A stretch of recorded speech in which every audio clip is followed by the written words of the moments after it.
Ladies and gentlemen, let me tell you something many people won't say out loud. Not everyone needs to know your next move.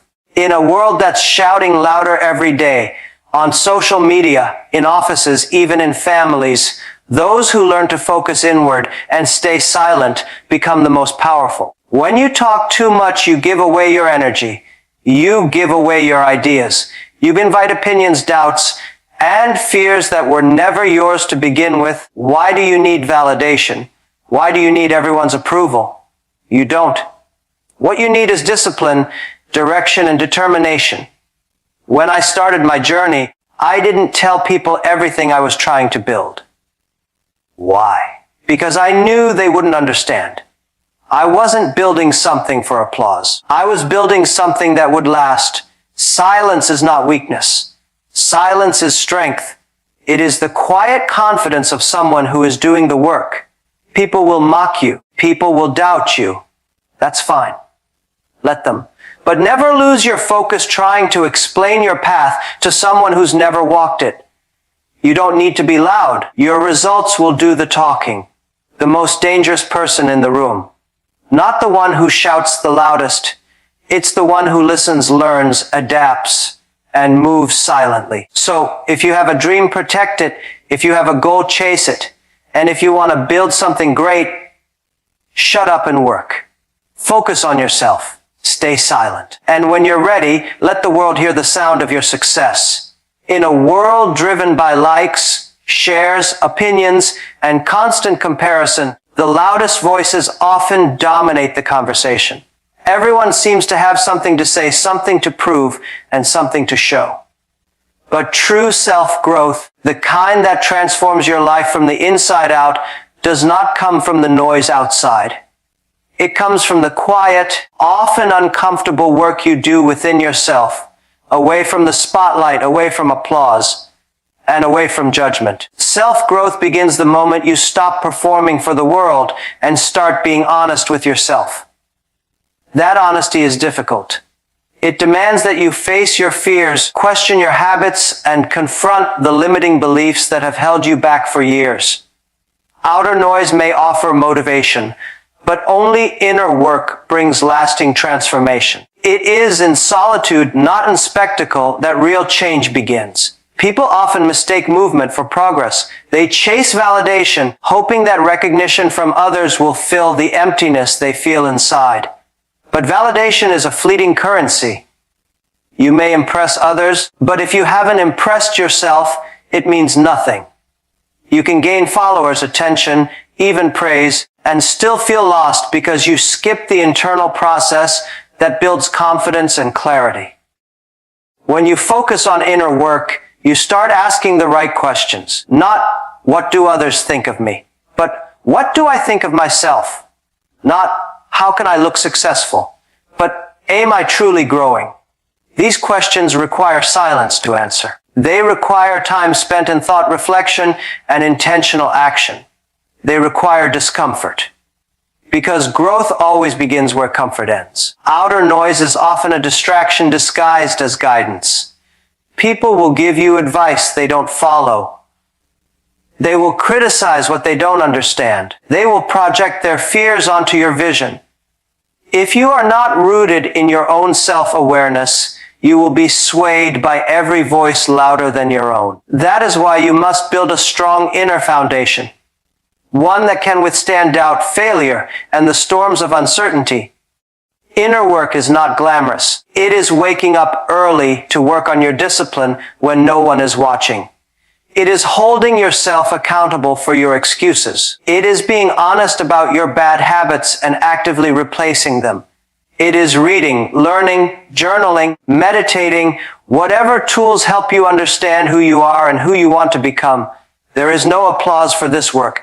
There is no instant gratification. But over time, it shapes you into someone solid, resilient, and grounded. Self-growth also means being intentional with your focus. Where you direct your attention shapes your reality. If you spend your days consuming the noise of others, what they're doing, what they're achieving, how they're living, you will begin to neglect your own path. You will start measuring your worth against timelines that aren't yours. You'll lose sight of your own goals because you're too distracted by someone else's progress. But when you shut out that noise and go inward, you begin to operate from a place of clarity. You're no longer chasing success by someone else's definition. You're building success that's aligned with your values. The paradox of inner work is that it feels lonely, but it's the most important relationship you'll ever build, the one with yourself. You learn to trust your voice, your judgment, your intuition. And as that trust grows, you need less and less from the outside world. You stop chasing praise. You stop fearing criticism. You become more consistent, more intentional, and more fulfilled. Not because of what the world gives you, but because of who you're becoming. Many people want the results of growth without doing the work. They want to skip the silence, the discipline, the discomfort. But the truth is, transformation cannot be outsourced. You can't borrow someone else's journey. You can't shortcut your own evolution. You have to dig deep. You have to be willing to be uncomfortable. You have to silence the world and tune into your own frequency. That's where the real change happens. Not in the noise, but in the stillness. Not in applause, but in awareness. Not in appearance, but in alignment. Not in showing the world what you're doing, but in quietly building who you are becoming. Vision is a powerful thing. It's the mental picture of a future that doesn't yet exist, a private glimpse of something greater you are meant to build, become, or create. But vision, especially in its early stages, is fragile.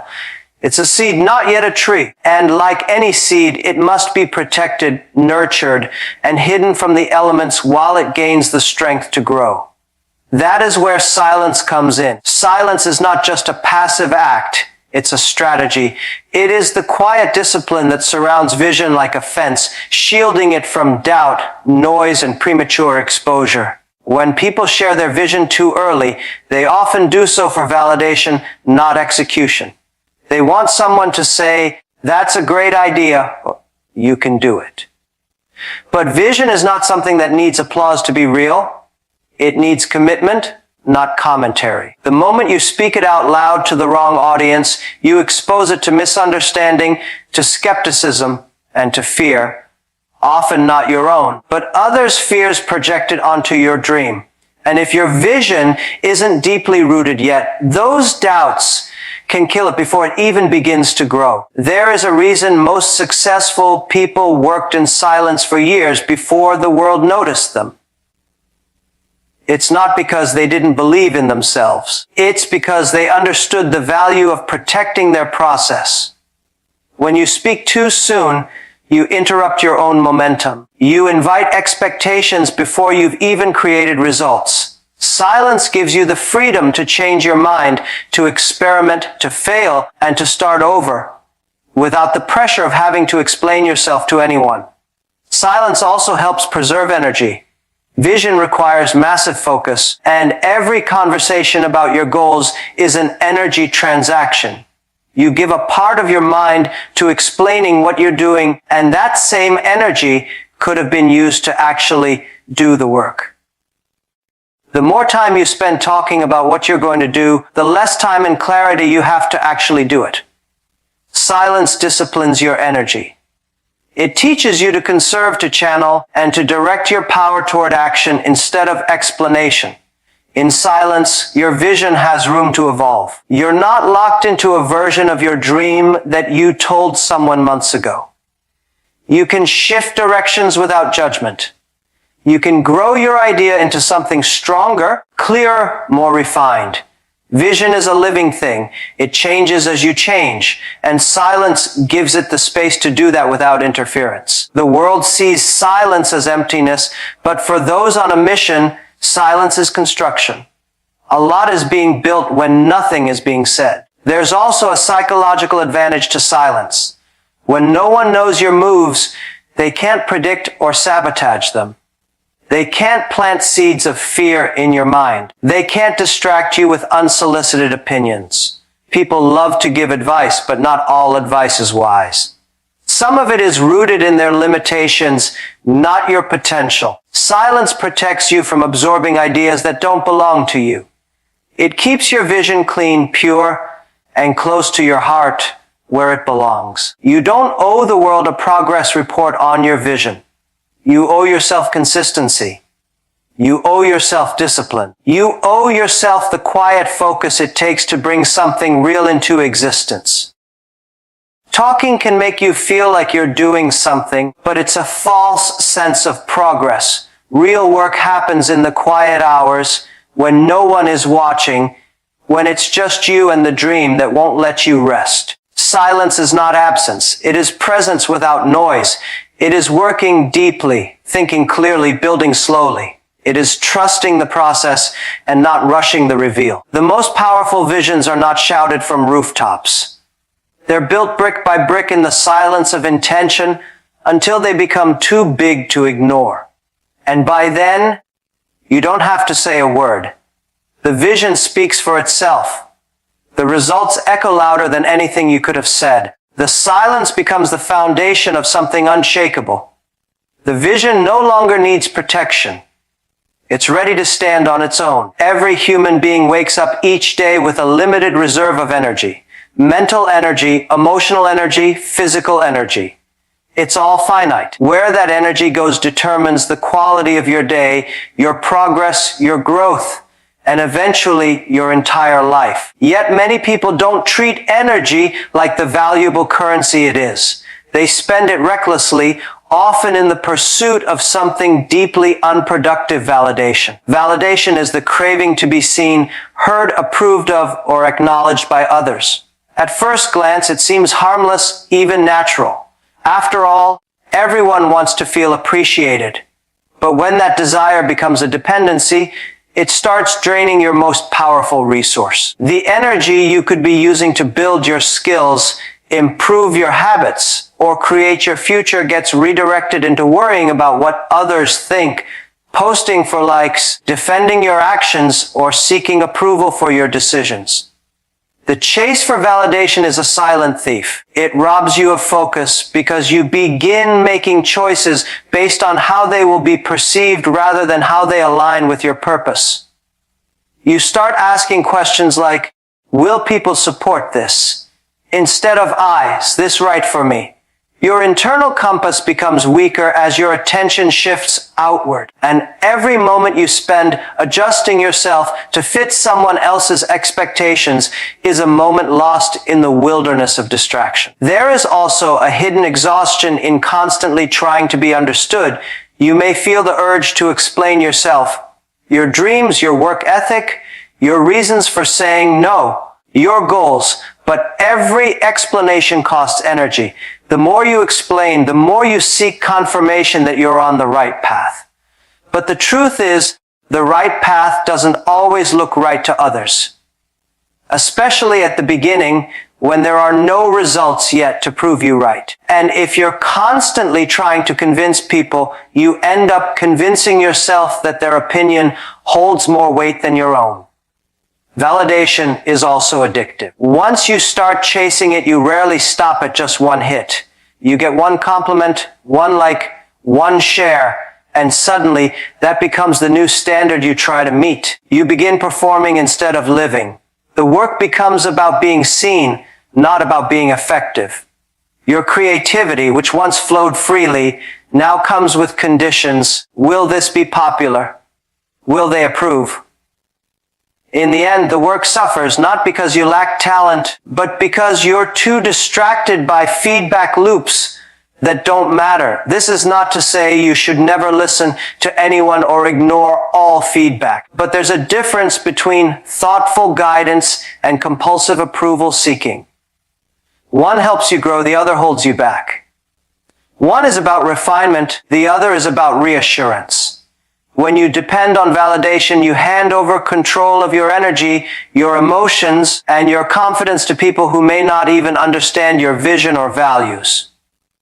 To reclaim your energy, you must reclaim your focus. Not everyone needs to know what you're doing. Not everyone needs to clap. Not everyone will get it.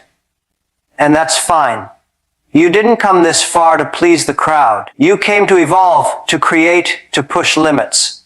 That requires solitude, clarity, and discipline, all of which demand your full energy, unbroken and undivided. Energy is not just about time or effort.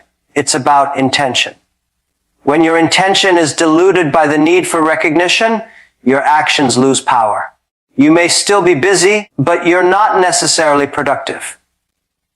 You may be loud, but you're not effective. You may be seen, but you're not moving forward in a meaningful way. Protecting your energy means choosing your battles, guarding your focus, and staying committed to your path, even when no one is watching, cheering, or validating your every move. Energy flows where attention goes. And if your attention is constantly fixed on what others think, your energy will be scattered, weak, and inconsistent. But when your attention is locked in on growth, purpose, and truth, your energy becomes a force that fuels momentum, progress, and transformation. In the beginning, there's usually nothing but an idea, a quiet spark, invisible to everyone but you. You feel it. You see the potential. But the world doesn't. Not yet. So, when you start moving toward it, there will be silence. No applause, no validation, no recognition. And that's when most people make a mistake. They try to make noise too early. They talk more than they build. They announce more than they execute. They become addicted to the image of success instead of committing to the process that actually creates it. But real success doesn't need to shout in the beginning because it makes all the noise in the end. When you're truly focused on building something meaningful, there's no time to chase attention. The process itself demands your full commitment, your hours, your thoughts, your sacrifices. And it's a quiet road. Early mornings, late nights, setbacks, doubts. These don't make headlines. No one claps for your discipline. No one praises you for staying consistent when it's hard. That part is invisible. And that's exactly how it should be. Because what you're building isn't ready to be seen yet. It's not done. It's still being shaped by your effort, your mistakes, and your resilience. Success, when it's real, doesn't need to be explained or defended. It speaks for itself. You don't have to tell people how hard you worked, how many nights you struggled, how many times you wanted to quit. The results show it. The results carry a weight that words never could. They become proof of your vision, your discipline, and your persistence. And that proof, once visible, speaks louder than anything you could have said during the process. There's a reason the loudest people in the room are rarely the most successful. Noise often hides insecurity.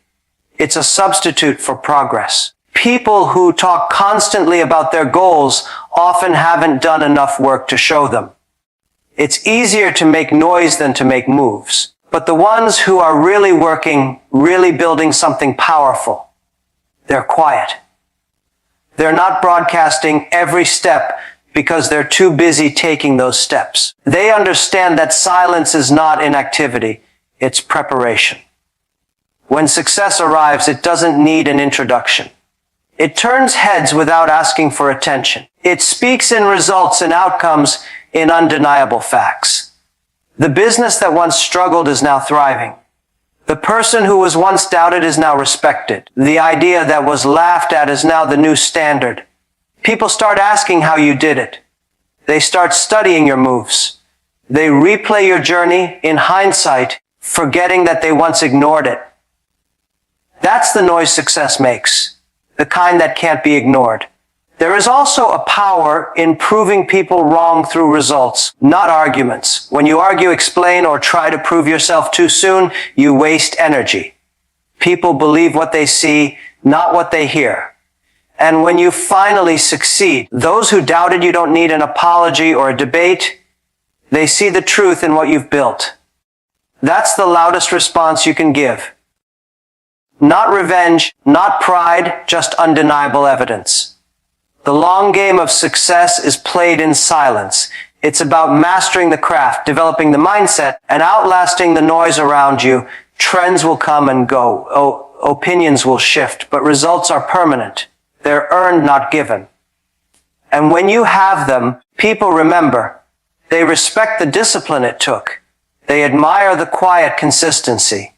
They recognize the strength it took to stay committed even when no one was watching. True success is louder than any announcement, louder than any bragging, louder than any early validation.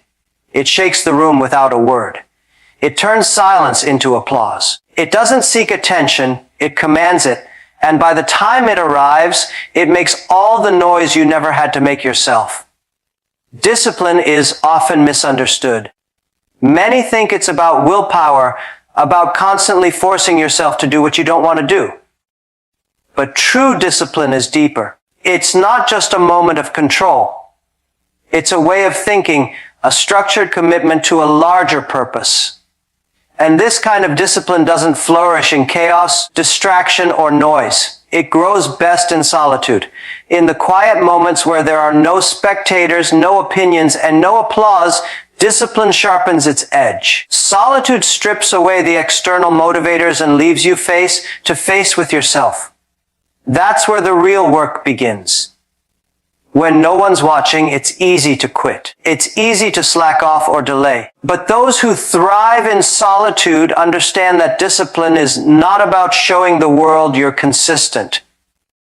It's about being consistent for yourself, regardless of recognition. Solitude removes the temptation to perform and replaces it with the challenge to persist.